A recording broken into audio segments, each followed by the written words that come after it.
I started showing this account just specifically for the Kandrew SMP. It's dead now. That's very funny.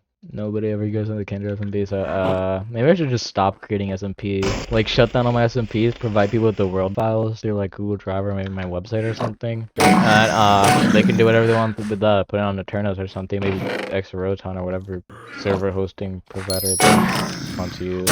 Genuinely, like, it's kind of annoying having to maintain a server, make sure it's on 24/7, especially for self-hosting. I mean, if you're a hosting provider, you probably have some automated process to do it, but if you're self-hosting, you don't really have anything automated to do it for you. You have to manually maintain it, and that can, I mean, if like network issues or just a power outage happens at all, network outage, like anything similar happens at all, then your server will go offline, and then you have to go to a hosting provider, which will cost money if you're not using Eternos, which that sucks. Hosting and residential network plans, it's fine if you're like, especially like if you're not hosting something like Hypixel or Google, you can do that on like a residential network, but it sucks. And then it's just a burden.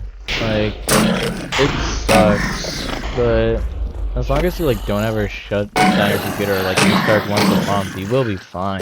Also having to defend against other attacks, having to defend against bot attack. Well, whitelist can do that, but if people will flood your server, even if you have whitelist on, you'll still get DDoSed. If people flood your server with like a bunch of logins, like to join your server, then you get DDoSed. And like, there's nothing you can really do about that besides use something like TCP Shield, which would block those connections since every connection's getting proxied through their servers and then going to your server. And then also having to make sure that your computer isn't overheating, having to make sure you can solve any network or any issues relatively quickly, having to like, you need to have an understanding of like hosting, networking, like a basic understanding of all of that in order to like tackle the problems that come with it, where if you're problems that come with it, like if you're not tech savvy, like hosting can, like self-hosting can actually suck if you're not tech savvy. Unless you have like a tech savvy friend, then they would